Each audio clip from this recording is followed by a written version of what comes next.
how to buy Mr. WWA by Virtual's token.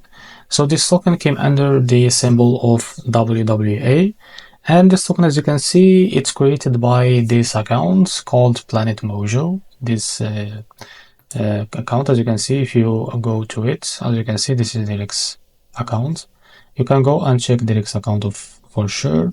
And before going and buy this token, make sure to keep following the updates about this token. So before we start, this is not financial advice. I'm not professional or economic expert.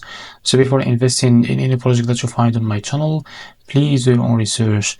Now, as you can see, this token available in the screener. If you don't have an account, you need to go and create one. Now, to be able to buy this token, just go and copy the token address from here. And remember, this token came under the Base network. Now go and open your wallet. For this, I will use Bitget wallet. Now select the Base as a network first. And after that, click on this plus icon to be able to add this token. Just paste the token address here.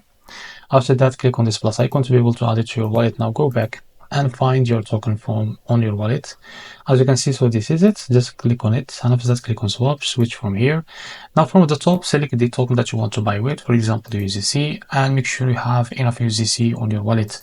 Now type here how much you want to buy, wait a few seconds, and as you can see, this is how much you receive. After that, click on buy, and you will buy this token without any issue. So this is how to buy the WWE or the Mr. WWE by Virtual's token. If you find this video helpful, please like and subscribe. See you in the next video.